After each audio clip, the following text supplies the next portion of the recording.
BJP और कांग्रेस के बीच यात्रा बनाम यात्रा की लड़ाई देखने को मिल रही है। जहां राहुल गांधी भारत न्याय यात्रा 14 जनवरी से निकालेंगे, तो वहीं बीजेपी लगातार विकसित भारत संकल्प यात्रा निकाल रही है। इस यात्रा से अपने अपने मायने हैं। जहां एक तरफ कांग्रेस बीजेपी के सामने अपनी जमीन तलाशने में जुटी हुई है, वहीं बीजेपी अपनी जमीन को और मजबूत करने में जुटी है। देखिए हमारी ये खास रिपोर्ट।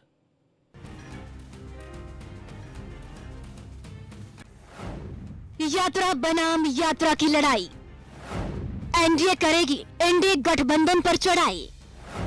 बीजेपी की विकसित भारत संकल्प यात्रा, राहुल गांधी की भारत न्याय यात्रा।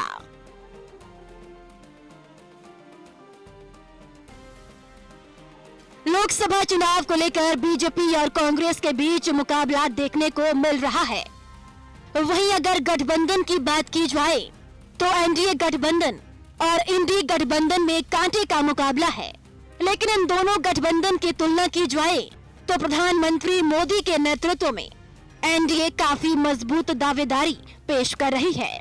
लिहाजा लोकसभा चुनाव की लड़ाई के लिए दोनों ही गठबंधन अपनी अपनी रफ्तार से तैयारी में जुटे हुए हैं। जहां राहुल गांधी भारत जोड़ो यात्रा के बाद अब भारत न्याय यात्रा निकालने वाले हैं, वहीं बीजेपी विकसित भारत संकल्प यात्रा निकालकर लोगों तक अपनी उपस्थिति दर्ज करा रही है और सरकार की उपलब्धियां लोगों को गिना रही है। मतलब यात्रा बनाम यात्रा की लड़ाई लोकसभा चुनाव में काफी रोमांचक होने वाली है। बीजेपी और मोदी सरकार मतदाताओं को अपने साथ जोड़ने के लिए देशव्यापी अभियान चला रही है।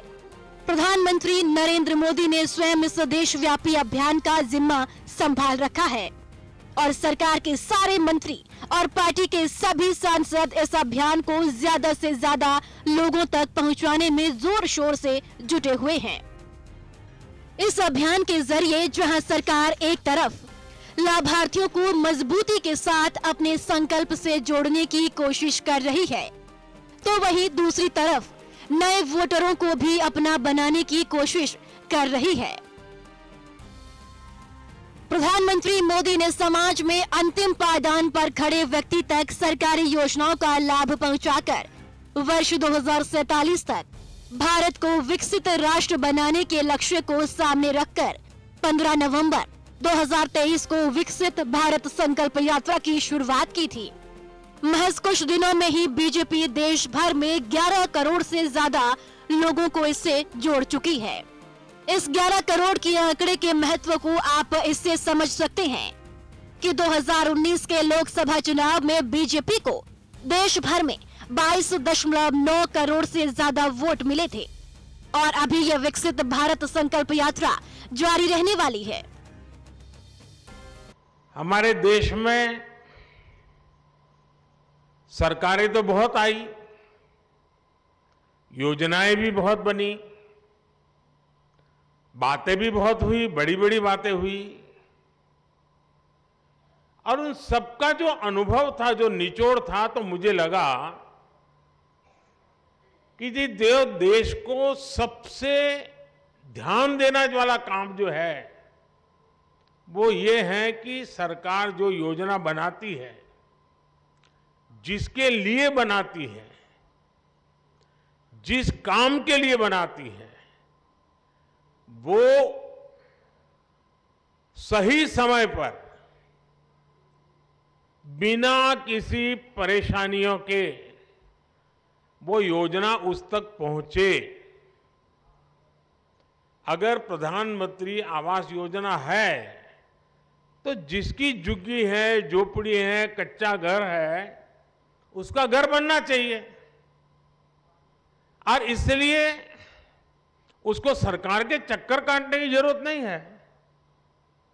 सरकार को सामने से जाकर के काम करना चाहिए।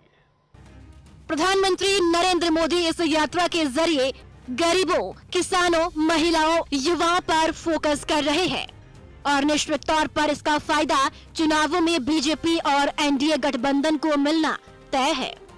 आज बीजेपी के नेता गली गली जाकर सरकार की योजनाओं के बारे में बता रहे हैं। इसका जिक्र खुद उत्तर प्रदेश के मुख्यमंत्री योगी आदित्यनाथ ने किया है और कहा कि आज प्रदेश की जनता को उसका हक मिल रहा है।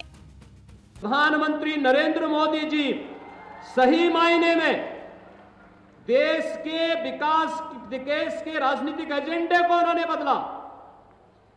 जो देश की राजनीति 1947 में जाति, मत, मजहब, क्षेत्र, भाषा और परिवार और वंश तक सीमित थी, प्रधानमंत्री मोदी जी ने उसे गांव के लिए, गरीब के लिए, किसान के लिए, नौजवान के लिए, महिलाओं के लिए, बच्चों के लिए और बिना भेदभाव के समाज के प्रत्येक तबके के लिए पहुंचाया। और आज उसी का परिणाम है कि हर तबके के लोगों को विकास समान रूप से मिल रहा है, विकास सबका, लेकिन तुष्टीकरण किसी का नहीं। और भाइयों बहनों, तुष्टीकरण की राजनीति जब तक देश के अंदर थी तब विकास नहीं था। राशन मिल रहा होगा ना आप लोगों को, राशन मिल रहा है, मिल रहा है राशन। क्या ये राशन 2017 के पहले भी मिलता था? लिहाजा जहां एक तरफ बीजेपी देश भर में अपनी सरकार की उपलब्धियां गिना रही है और लोगों तक पहुंचकर सरकार की योजनाओं के बारे में जानकारी दे रही है, तो वहीं कांग्रेस और उसके सहयोगी दल सीटों के बंटवारे में उलझे हुए हैं। राजनीतिक पंडितों की माने तो विपक्ष में सीट को लेकर मचे उठापटक का फायदा बीजेपी को ही मिलेगा, क्योंकि विपक्ष के पास प्रधानमंत्री मोदी के सामने कोई मजबूत चेहरा नहीं है। देखिए, अगर हम बात करें 2024 के लोकसभा चुनावों की, तो दो गठबंधन परस्पर आमने सामने चुनाव लड़ते हुए दिख रहे हैं। उनके अंदर एक इंडी गठबंधन और एक एनडीए गठबंधन।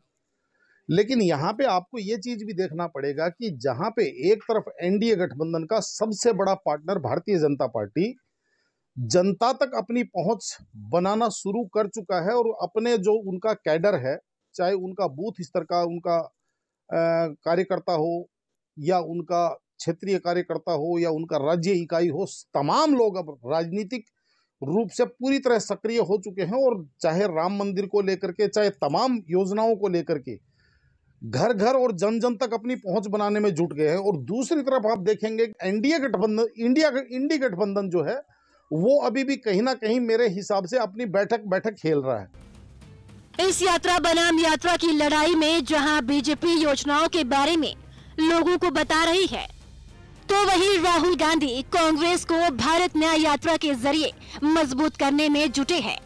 लेकिन राजनीति के इस खेल का फैसला देश की जनता करेगी। जनता का आशीर्वाद जिसके साथ रहेगा, उसी की देश में सरकार चलेगी। Bureau report, news 1 India.